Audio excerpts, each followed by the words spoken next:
შედეგად მთავრობა იძულებული იქნა შეეწყვეტა ეს პროცესი და აქცენტი გაეკეთებინა ახალი სახლების მშენებლობასა და არსებული ცარიელი შენობების რეაბილიტაციაზე.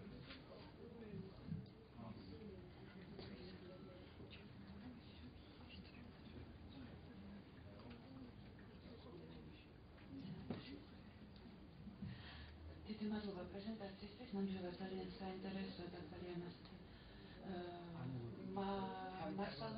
ირია ხარაშვილი. მე ასეთი კითხვა მაქვს ქალბატონ პეჩინთან. რეკომენდაციები არის ძალიან საინტერესო, მაგრამ მეტნაკლებად ზოგადი და თვითონ ანგარიში წერია, რომ თქვენ დაქირავებული ყავდათ ინჟინრები, რომელიც გააკეთეს შეფასება. თუ არის რამე კონკრეტული რეკომენდაციები, აი ერთ-ერთი დასკვნა არის, რომ არქიტექტურის დიზაინში იყო დაშვებული შეცდომები. ჩვენთან ხშირად მოდიან ინჟინრები, რომელიც ამბობენ, რომ ამით და იმით ხერხით შეიძლება ზოგიერთი ნაკლოვანების გამოსწორება. თუ გაქვთ თქვენ კონკრეტული წინადადებები, რა და როგორ შეიძლება იყოს შესწორებული და თუ არის უკვე ორგანიზაციები, რომელიც მზად არის, რომ ეს გააკეთონ. დიდი მადლობა. Thank you for your comments.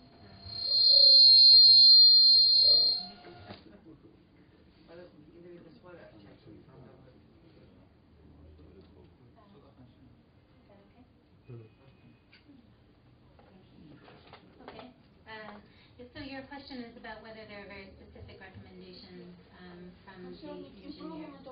Yeah, I think that the fundamental recommendation is to find ways to improve the waterproofness, for lack of a better term, of these houses. I'm not an architect or engineer myself, but I think there are a number of techniques that are used in other countries. For example, this skirt is not something that the foreign engineers that we consulted were familiar with. So it was a different construction technique. But perhaps in the US, things like weatherboarding are applied to the outside of the home. And as I understand in the UK, there are double walls that are built to prevent the transfer of moisture and things like that. I think that the main finding is that there are ways to prevent moisture transfer. Some of them are certainly more expensive than others, but it would be worth investigating what kinds of options are available. And I think that's something that I would push the donors to really investigate and pay for.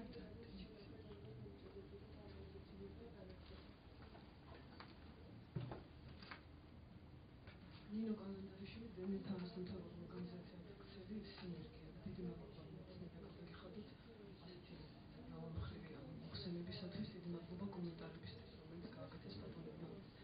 ასეთი შეკითხვა მაქვს მე თქვენთან. სავარაუდოების დონეზე გადავდივარ. სავარაუდოდ აგვისტოში და სექტემბერში გათვლა იმისა, ეს დასახელები იქნებოდა მოკლევადიანი თავშესაფარი, გრძელვადიანი თავშესაფარი, ალბათ აგრეთვე ვარაუდების დონეზე იყო. თუ ეს თავშესაფარი იყო მოკლევადიანი პერსპექტივით გაკეთებული. კოტეჯების ღირებულება ჩვენ დავინახეთ, კომპენსაცია, რომელიც ამჟამად მიეცემა დემილებს და სავარაუდოდ ეს კომპენსაცია 2 და 3 დღიანი სახლის ასაშენებლად არ არის გასასრული. რა შესაბამისობაა 10,000 დოლარის ეკვივალენტის ლარებში და იმ თანხას შორის, რომელიც არც თუ ისე გრძელვადიანი პერსპექტივით აშენებული სახლებისთვის იყო გამოყოფილი.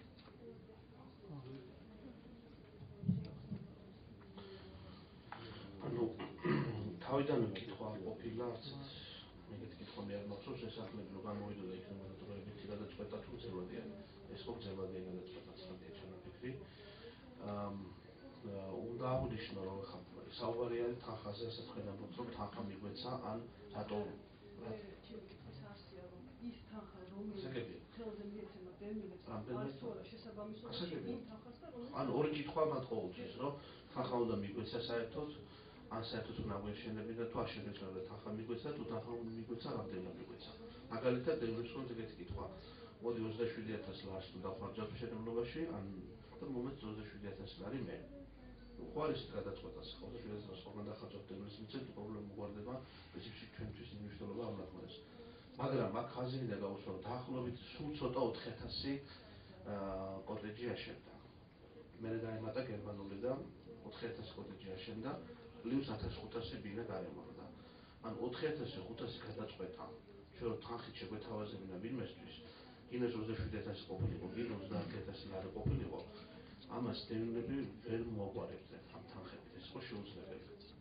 ანუ ბაზარზე რომ გამოსულიყო თქვა 5500 დევნილი ოჯახი 30000 გარით, უკვე ახლა ხო და ჩვენ თუ გავითვალისწინებთ იმასაც მაგალითი თქვა ბატონმა ლაშამ 100 სახლის შეძენა გამოიწვია უკვე ხელო ფასების და რომ ეს ალტერნატივა აღარ იყო რეალური ალტერნატივა, არამედ უკვე იყო სპეკულაციური ალტერნატივა. წარმოგიდგენთ რომ 5500 ოჯახი გავიდა და თან გასაკუთრებით ოჯახები რომლებიც ცხოვრობდნენ ანკარავში, ან თავშესაფარში სკოლაში. მეტი არაფერი არ ქონდა გარდა პირადობის მოწონისა, შეიძლება ისიც არ ქონდათ და გასულიყვნენ და ბინებიანი და შესაბამისად ეს იყო პრინციპულად შეუძლებელი, რომ სახელმწიფო ვალდებულება ჰქონდა იმ შემთხვევაში, რომ ეს პრობლემა თავის თავზე იყო. ამიტომაც იყო გადაწყვეტილება მიღებული, რომ აშენებულიყო საცხოვრებელი ფართები. რაც შეეხება ფულად დახმარების ალტერნატივის გაჩენას, ეს დაკავშირებული იყო იმასთან, რომ ყველა დევნილი ოჯახს არ ქონდა იმის საჭიროება, რომ სახელმწიფოს პირდაპირ სახლი მიეცა. ზოგს ქონდა დანაზოგი, ზოგს ქონდა შესაძლებლობა იმის, რომ თვითონ დაემატებინა, ან მიწა ქონდა დაეშენებინა, მაგალითად მე ესე გააკეთა. ანუ იყო რაღაც სხვა შესაძლებლობები, რომ დევნილს შეეძლო მონაწილეობა მიიღო და ეს იყო გათვალისწინებული იმისთვის, რომ გარკვეული მოქრილობა მიგვეცა დევნილთა პრობლემის გადაწყვეტაში. და ამიტომაც გაჩნდა თანხა. მე თვითონ კომპენსაციამ გააჩინა კიდე პრობლემები, უკვე აღარ გავიგო ხალხმა ეს კომპენსაცია იყო რამესი, რეალურად ეს არ იყო კომპენსაცია, ეს ყველჯერად დახმარება იმის მაგივრად, რომ სახელმწიფომ კონკრეტული ბინა არ მიცა. ბინის კომპენსაცია იყო შინაარსობრივად. $10,000 ამ შემთხვევაში განისაზღვრა იმ საფასურო სიტუაციით, $10,000 შესაძლებელი იყო სოფლად იგივე ბინის შეძენა, სანაფასები აიწევს. ანუ თუ შევთავაზებთ 6000-ს ასეთ გადაწყვეტას ხადე ფასები იქნებოდა ძალიან დიდი, მაგრამ თუ გავიდოდა რამოდენიმე ოჯახის საკითხად, კონკრეტულ სოფლებში, ხადე ეს თანხა მეტაკლებად მისაღები იყო და ასეთ გააკეთეს მაგალითად თეთრწყაროში, სადაც $10,000-მდე ფასში იქნეს. გარდა ამისა, ეს თანხა იყო ის, რასაც შეიძლებოდა თვითონ დაემატებინა და მშენებლობა განახორციელებინათ, რაც გააკეთეს მაგალითად ავჭალაში შეუძლია მაგალითები გაჩვენოთ, სადაც დევნილ ოჯახებმა ამ თანხით სახლები ააშენეს. აი ეს იყო ბალანსი და ერთი უცებ მინდა ხაზი გაუსვა აუცილებლად, რომ რეკომენდაციები ხას უსმენს რას. ანუ როგორც ბატონო ლაშა უწოდა, 3 ელემენტზე იდგა გადაწყვეტილება. ეს იყო დევნილთა პრობლემების მოგვარება, მეორე იყო ანუ ესე იგი თანხობრივად რეალისტური გადაწყვეტა, ანუ არა ძალიან ძვირი გადაწყვეტილების მიღება, რეალისტური თანხების გადაწყვეტილების მიღება და ხარისხი. ჩვენ კრიტიკა გვაქვს რაში, რომ უფრო დაბალი ხარჯები უნდა ყოფილიყო და უფრო მაღალი ხარისხი უნდა ყოფილიყო. ეს არის ნებისმიერ მენეჯმენტს შეიძლება ქონდეს ეს მოთხოვნა, რომ კიდევ უფრო მაღალი ხარისხის ყოფილიყო საცხოვრებელი ფართები და კიდევ უფრო დაბალი დამჯდარიყო. თავარი მნიშვნელობა ამ შემთხვევაში იქნებოდა, მე მაგალითად ძალიან ეს უკვე ორგანიზატორებს უნდა ვთქვა ამ ანგარიშის, რომ თუ სხვა ქვეყანაში არსებობს რამე გამოცდილება, კარგი იქნებოდა შეგვეთარებინა. ნებისმიერი გადაწყვეტილების შეფასებისთვის კარგი იქნება სხვა ალტერნატიული სიტუაციებში, რა გადაწყვეტილება იყო, რა დაჭდა, რა შედეგი დადგა, რა ხარისხი იყო, როგორი ინტეგრაცია მოხდა, იმის შედარების განხორციელება. ალბათ რომ ამის საშუალებას მოგცემს კიდე. ჩემთვის ძალიან საინტერესო იქნებოდა, ვინაიდან ჩვენი ინტერვენცია და ჩვენი ეს აქტივობა არ არის მოკლებადიანი. ამის მიზანია დევნილთა ღირსეული პირობების შექმნა გრძელვადიანი. აქედან გამომდინარე, ხადა კულტურა იქნება უფრო იაფად და მაღალ ხარისხში. ეს მისაღებია და სასურველია უფრო იაფად აგვეშენებენ და უფრო ხარისხდება.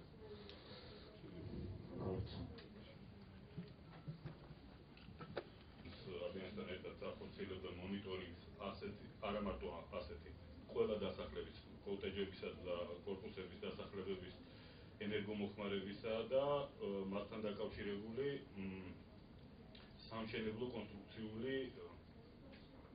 სიტუაციის, ასე ვთქვათ. და ამის შესახებ მოგახსენებ. მანამ მინდა გითხრათ, რომ თქვენ რაც ბრძანებთ ოღონდ განსახლების სამინისტროს წარმომადგენელმა იმისათვის, რომ ასეთი რამ შემდგომში იყოს ალბათ თავიდან არიდებული, სასურველია რომ შეიქმნას კანონმდებლობა